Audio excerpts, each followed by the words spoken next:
I beg to move that this House has considered the future basing arrangements of the Type 26 frigate. It's a pleasure to serve under your chairmanship, Sir Roger. As the Member of Parliament for Devonport, its dockyard and naval base, I'm proud to be standing here again to make the case for Devonport, the largest naval base in Western Europe, to be home to all the Type 26 frigates, as well as, I hope, the Type 31s and the remainder of the Type 23 frigates with tails. As the son of a Devonport baser mariner, I know how important a strong defence is to our city. Plymouth is a proud military city, but at the moment it's living under a cloud of the possibility of defence cuts. We live, all of us, in uncertain times. With the rise of Russia, new insurgent technologies and tactics destabilising countries across the globe, autonomous warfare, cyber warfare, piracy and old foes investing in their militaries. I believe the best deterrent against a rearming and resurgent Russia is a strong Royal Navy, and I make no apologies for making that same case today, and the case that many have heard me make in this chamber and in others, that we need more and more capable frigates, preservation of our amphibious capabilities, and a decision to baseport all our new frigates in Devonport. Given the fact that a decision on baseporting frigates may well be imminent in the upcoming Modernising Defence Review, I hope that this debate will help convince the Minister of the compelling case to base all the new global combat ships, the Type 26 frigates, in Devonport. In my remarks today, I want to set out why I believe there's a compelling and convincing case for Devonport, why the Type 26 frigate is a platform we can be proud of, and talk about the critical cog in the Royal Navy, the backbone of the senior service, the men and women of the Royal Navy, and why basing them and the frigates in Devonport is the right thing to do. But this isn't just my view, it's the view of the cross-party Devonport Task Force coordinated by Plymouth City Council.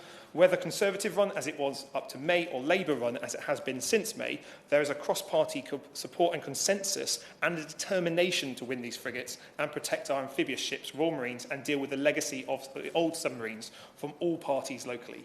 I know the Minister values cross-party campaigning, and that is what I hope we can demonstrate today. Devonport is already home to half the nation's frigates. We are the base for the Royal Navy's anti-submarine warfare Type 23 frigates. The Type 23s with tails are the front line of our efforts to counter increased Russian submarine activity in the North Atlantic and protect our northern flank. Happy giving way. Thanks very much for giving way on that point. Given NATO's revised view of the North Atlantic and the High North, as the members just alluded to through the maritime strategy, I can understand making the case for his own constituency, but we do not see some sense in making sure that some of the Type 23s and 26s are based at the likes of Rosyth, for example, to give us that extra cover to the north. And we've seen many examples of incursions from Russian ships of late. So it would make strategic sense, perhaps, to base some ships, maybe not the whole fleet, but certainly some ships in Scotland, and particularly in Rosyth. I thank the honourable member for that intervention. I think He'll forgive me if I disagree with baseporting all the frigates there, but I think in particular with the Type 31Es that we'll come to in a moment, the idea of forward deploying them and basing them in different locations rather than just their baseport might be a good one that you might want to pick up on. Devonport, as I've been talking about, already has the skills and expertise of basing the Type 23s. Indeed, it's arguable we already have Type 26s in Devonport. And I say that because HMS Argyle, a Type 23 frigate that's equipped with much of the tech of a Type 26, is already one of our ships there. The hulls may need renewing, but this Type 23 frigate, that I was very pleased to visit on choppy seas earlier this year, is already carrying the combat systems, the tech and the operational control functions of a Type 26 frigate. And indeed, much of the crew of the first Type 26, HMS Glasgow, are already probably serving on Devonport-based Type 23s. With quick access to deep water of the North Atlantic, Devonport is ideally suited to counter the threats in the Atlantic and support CASD and carrier strike. But Devonport has another ace up its sleeve. We are home to the world-class Flag Officer Sea Training Establishment under Admiral John Clink, who retires shortly and to whom Plymouth and navies across the world, including our own, should be indebted for his leadership. FOST is the final hurdle for a ship and the ship's crew to pass before being sent on missions around the globe. It is a jewel in the crown of the British Armed Forces, and like all good things in Plymouth, we rarely tell anyone about it. As a proud Janner, someone born in Plymouth and who lives in Plymouth, I feel I can say this. Plymouth all too often hides its light under a bushel, then hides the bushel. That has been the case with FOST, and I think we should speak loudly and proudly about its global role. With FOST, experience of basing anti-submarine warfare frigates and its geographical position, there is a good case for allied nations using Devonport more as a quick reaction base for surface ships, and I would encourage the Minister to look creatively at NATO forces being invited to use Devonport's superb facilities in the coming months and years ahead. So, Roger, it is the people of the Royal Navy that are the backbone of the fleet. The crews of the Type 23s with tails have already made Devonport and Plymouth their home. They've found schools for their children, found homes, and have a real and genuine connection to our city and the areas around Plymouth. These are the same people who will be providing the leadership, specialist trades, expertise and crews for the new Type 26 frigates. Happy giving way to my neighbour. You mentioned the crew and the importance of them to the local economy, and very much part of our culture. You'd probably be aware of a study that either the council or the university, I forget which, did about 10 years ago, showing that surprisingly quite a number of the crew of any ship base-ported in Plymouth or anywhere else, I imagine, live elsewhere in the UK. But actually there is a hardcore, a significant minority who do live in the Plymouth or in the port area, and they have a very significant role, do they not, in boosting our local economy, being part of our fabric locally. I thank my neighbour for that contribution, and he is exactly right. It's really important we value those people who serve on our ships, and importantly, those people out of uniform, the civilians who support the base porting of those ships and the jobs that come from it there. As I was saying, many of the warfare and technical specialists who will use the combat and operation systems on the 23s and 26s already live in a PL postcode, and as South West members will know, the PL postcode extends far and wide across the far South West, as it should do. So there's no need. And I think preserving those roles and those people in our region is paramount in this basing decision. Confirming Devonport as the long-term naval anti-submarine warfare centre of excellence would support forces, families, as well as strategic efforts. Happy giving way. I thank the honourable member for giving way and congratulate him on securing this debate. But it's not, I'm sure you'll recognise it's not just the PL postcode, it's also the TQ postcodes of South Devon, where many of the workers whose skills that would be of benefit to the future Type 26 programme live, work and commute to Devonport each day, and that a base port in Devonport would also be a boost for the wider regional economy, not just for Plymouth. I thank my near neighbour for that comment, and foolish of me to forget our friends up the A38, which I hope will be the M5 soon. Give way to my colleague from Northern Ireland. I also congratulate the Honourable Gentleman for bringing this forward as well, and I think it's important that we in this House look towards the very, very proud service history that the Honourable Gentleman refers to in relation to his constituency. And having never given cause for concern is due serious consideration to having the frigates based here to ensure job security, but also, I believe, to send a very clear message that's important, that the modern defence strategy incorporates the ability to strategically place in strong defence areas, and the Honourable Gentleman represents one of those areas.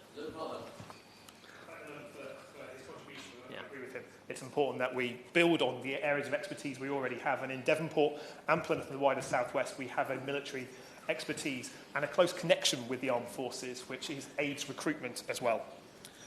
The context around this debate matters as well, as we don't just have frigates at Devonport Naval Base, and serviced in the dockyard. We have amphibious ships as well. When the news of the threats to HMS Albion, HMS Bulwark and the Royal Marines was first mooted last summer, I called for clarity and for ministers to rule out those cuts. Some described me as scaremongering at the time. The threat was real to those ships then, and sadly is real today, as was the threat to HMS Ocean, our amphibious helicopter carrier, which will shortly leave Devonport for the last time and join the Brazilian Navy as PHM Atlantico. That was when I launched the campaign to fight for more frigates in Devonport. I believe that we didn't need just one extra Type 23 with a tail transferred from Portsmouth. We needed a commitment to make all the Type 26s and the Type 31s Devonport-based as well. At the time I said I'm no longer content with Devonport being on the defensive, and today call for all new frigates to be based in Devonport alongside our world-class amphibious ships.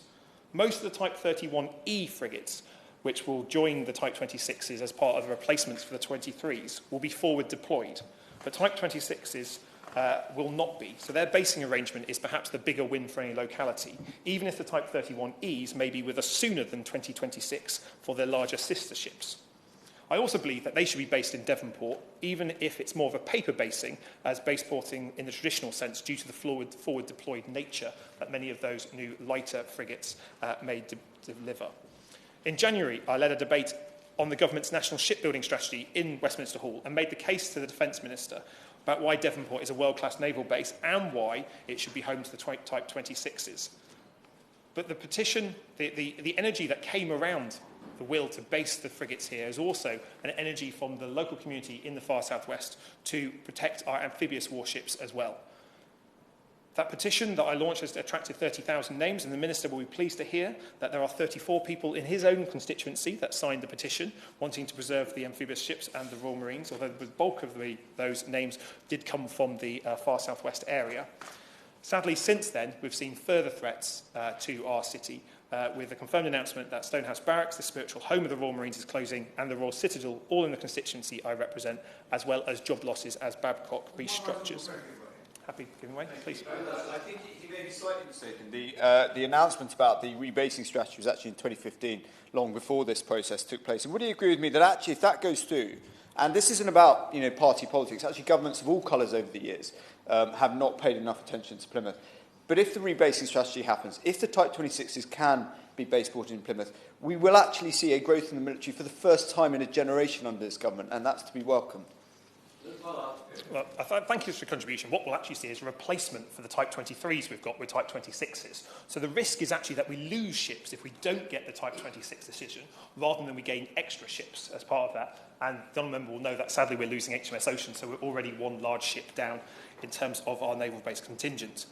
I think the Modernising Defence Review is a chance to present a new vision for defence in Plymouth, to back our jobs and secure our future. I think it needs to be used as a positive way of encouraging more people to see their future in not only the Royal Navy, the Royal Marines, but also in those industries that service those ships and our fighting forces.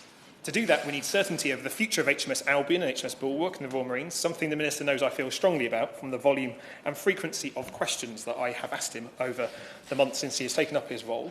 But we must be under no illusion that we cannot have the new frigates based in Devonport as a sop for losing the amphibious ships. This is a campaign that's been fought across Plymouth on a cross-party basis on three fronts: frigates, amphibious ships and Royal Marines, and our legacy submarines. We need to win on each of them, and we cannot afford to lose any one element. Now, the Minister will know that I've had concerns about the Type 31E and how lightly armed it is. But let me say I have no such concerns about the world-class Type 26. It is a ship our nation should and will be proud of. Being built in Scotland, I'll give way. It's being built in Scotland, because that allows me to ask the honourable gentleman, does he agree that the fact that the Type 26s are being built on the Clyde shows the importance of Scotland's place in the United Kingdom, both for the UK's defence capabilities and also for the shipbuilding industry on the Clyde? I agree entirely, and I think the remark that the apprentice that will work on the last of the Type 26 frigates has not been born yet shows actually what a long-term commitment to British shipbuilding Type 26 programme represents, but also how important it is that we secure other shipbuilding contracts, such as the Solid Fleet Support Ship, to be built in British shipyards, which I know is something that many people from across this House believe should be the case as well. The Type 26 will be a world-class ship. My only concern was that there were too few of them, though, or to be precise, 5 too few, that we're not replacing all Type 23s with a Type 26. But there is no doubt that this is a ship that is world-class, can be put in harm's way, will have the capabilities of a modern navy, and will be the envy of our allies and a worry to our opponents. Numerically, our fleet is smaller compared to Russia or China, but in terms of capabilities, we are miles ahead. Indeed, these are ships that our allies may well sail as well.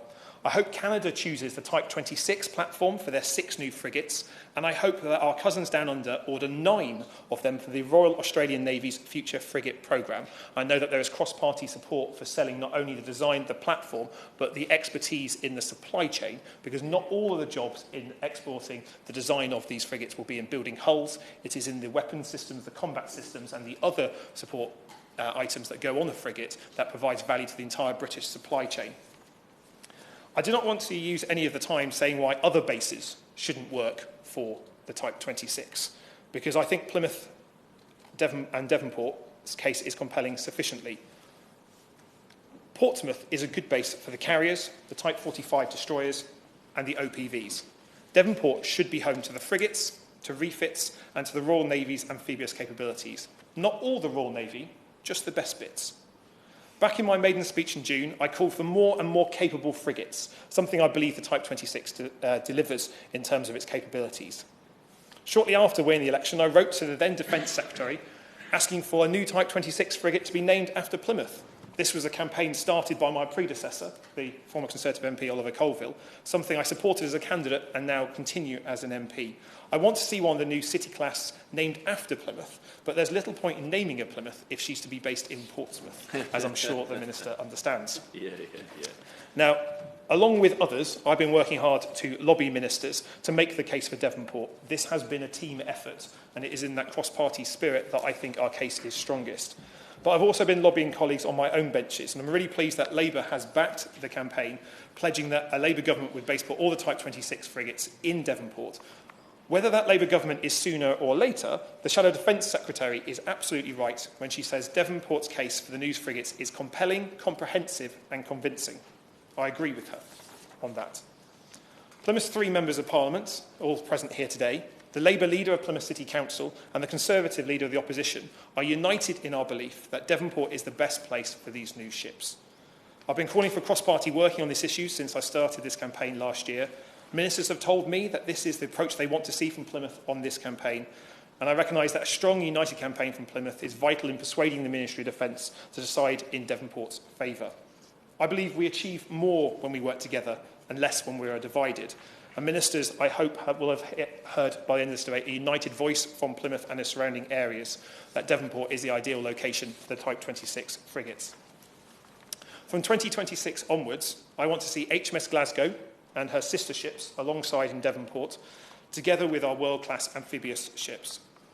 In setting out the case for Devonport, I've also set out the cross-party and cross-Plymouth support that this campaign enjoys. I believe that basing the new frigates in Devonport is the right strategic choice, it's the right defence choice, it's the best option for forces' families, and it's the decision with the right choice for Plymouth, Devonport and our nation. I realise there are many tough decisions the Minister will have to make in his role, hard decisions, life and death decisions, but I don't believe this is one of them. This should be a simple decision and an easy choice for the Minister to make. Devonport is the best location for Type 26s, and I encourage the Minister to make that decision in our favour at the earliest opportunity. Thank you. Has considered base porting of Type 26 frigates. Minister. Well, thank you very much for Sir Roger. It's a pleasure to serve under your chairmanship this morning. And can I also congratulate the Honourable Member for Plymouth Sutton and Devonport for his speech, much of which I would agree with, and much of which I would subscribe to as well. And can I also congratulate all the other members for the City of Plymouth for being here, supporting this debate. I think it is right to say that the campaign from Plymouth is a citywide campaign, and that citywide campaign is appreciated. And certainly on my visit to Plymouth, it was difficult not to come away with the very strong impression of the support that's been afforded over centuries now to the Royal Navy by the people of the City of Plymouth. So the passion on this issue, which has been displayed by all honourable members, and certainly those 3 honourable members representing the City of Plymouth, is something that I appreciate and understand. So certainly the feeling behind the speech is understood by the Ministry of Defence and by this Minister. In terms of the issue of the Type 26 base porting, this is a very important decision that will have to be taken sooner rather than later. And when we are undertaking that decision, we will be taking into account a number of factors which the honourable member would understand have to be taken very seriously and considered very carefully before a decision is made. So we will be looking at the issue of logistics, infrastructure, the personnel issue. And on the issue of the personnel, I do endorse the comments made by the honourable member in terms of paying tributes to the crews of the Royal Navy who currently man the frigates which are already based in Plymouth, and indeed to the support staff, both military and civilian, who support the current frigate in Plymouth. So of course I'll give you on that point about timing, does the Ministry of Defence grasp the issue that we need a commitment on this, not sooner rather than later, but committed to before summer recess? So there is actually a decision point that we can look at and take back to Plymouth and say, yes, we will get a decision on this, so we've actually delivered something from this campaign. Well, my own friend attempts me to offer an answer at this point in time, but I'm sure you'll understand that it would be remiss of me to make such a commitment, especially in view of the fact that we're still waiting for the modernising defence programme to be completed. But I do want to stress again that we are looking at this very seriously. We're looking at the issue of training, the fourth generation, cost.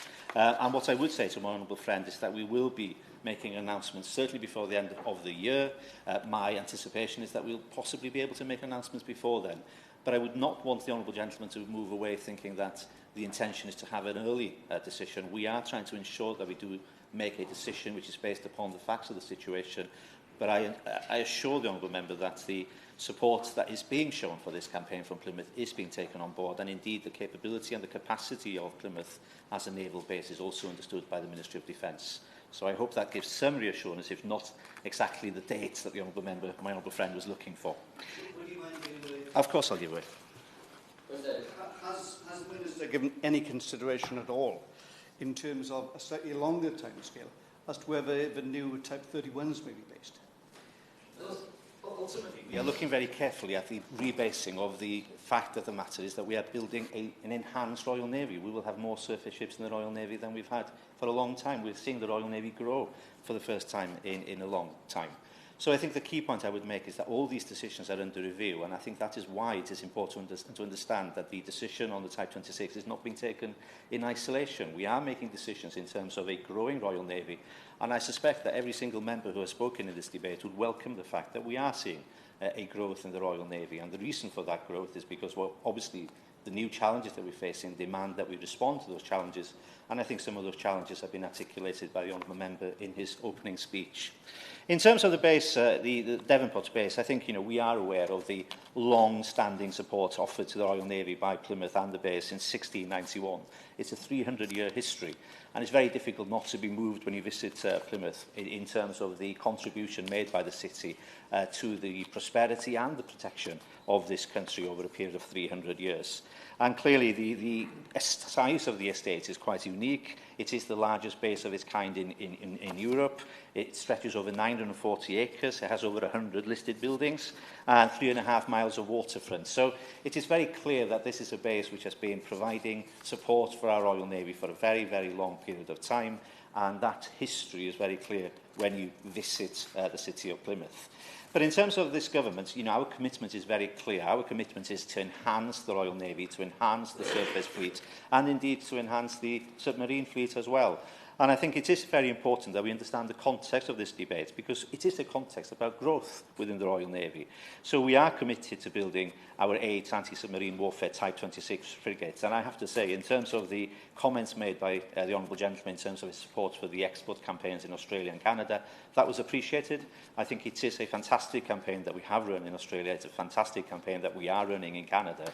And the capability of the platforms that we're building with the support of our fantastic shipbuilders on the Clyde is something that we do take very seriously. So it's great to see this unified approach in terms of the capabilities of the Type 26 being highlighted.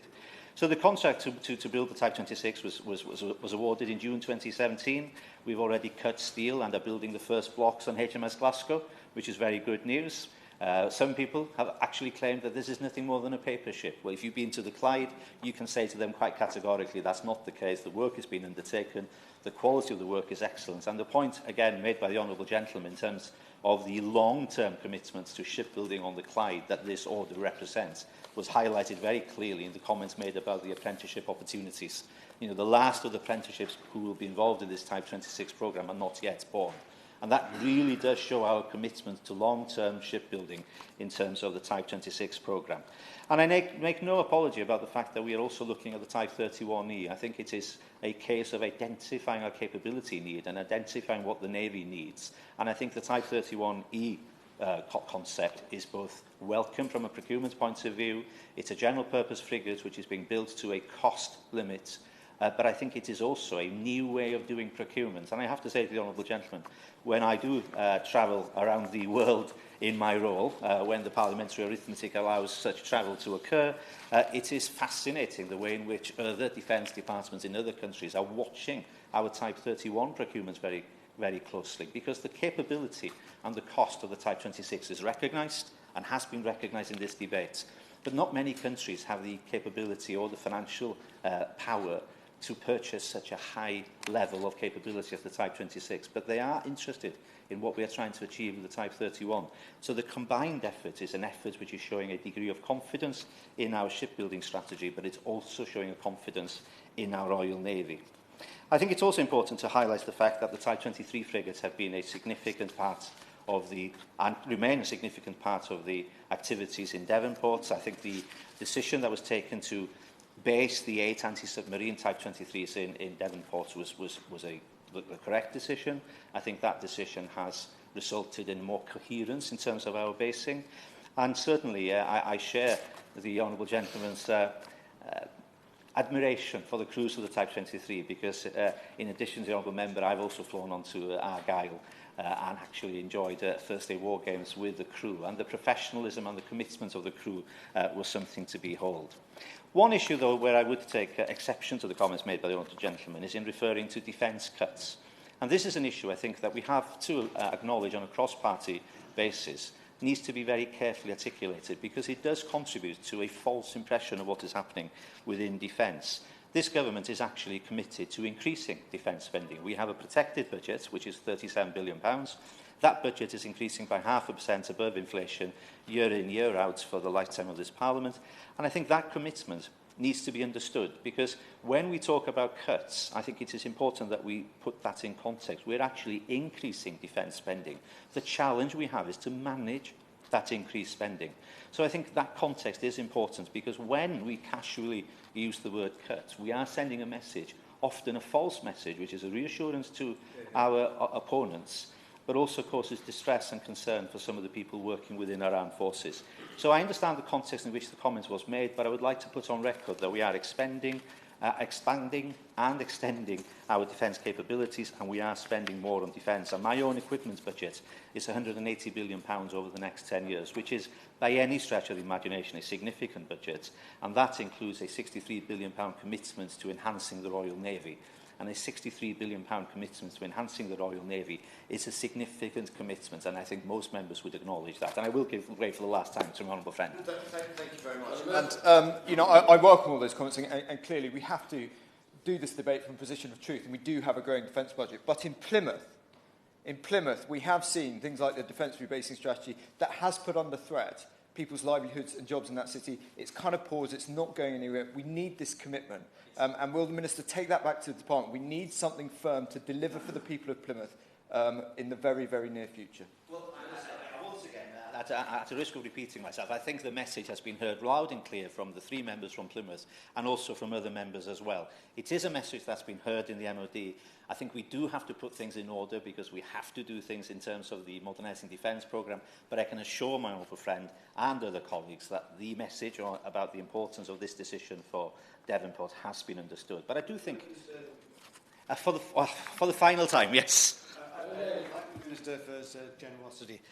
But inevitably, of course, when he talks about cuts, I would argue that the position is not quite as he's painted. And can I infer, however, from what he has said, that the HMS Albion and HMS Bulwark are now safe? Well, the honourable gentleman should be aware that HMS Albion and HMS Bulwark are safe until 2033 and 2034, which is the current situation. So I think it's very clear that that's the decommissioning dates for both vessels. But I think when you look at the situation in Plymouth and when you look at Devonport, I think it is important to say that this is still a significant success story. Yes, there are challenges. I acknowledge that there are challenges. But when you look at the activities taking place there, the Flag Officer Sea Training, the Royal Marines Tamar, when you look at the commitment in terms of the new jetty, the new oil jetty which is being built at Thankers, I think all of these commitments, all of this expenditure highlights the fact that there is a very positive future for the base at Devonport. That positive future is not because we owe anything other than the right decision to the people of Plymouth, but that right decision will reflect the history of service and support which has been offered to the Ministry of Defence, to the Royal Navy, by the people of Plymouth, by the people involved in the bases in Plymouth. And I think we should be very proud of the fact that this is a key component within our defence infrastructure. And I think it is important to highlight that the added investment and the continued investments being made by the Ministry of Defence highlights the fact that there is a bright future for the base in Devonport. So I'd like to close by simply once again thanking all honourable members who have contributed to this debate. It has been a constructive debate. I think it is important to put all of this in context, but that context is a growing Royal Navy for the first time in decades, and I think that's something we all welcome. It's a context of an enhanced and increasing defence budget, but still a defence budget which is challenged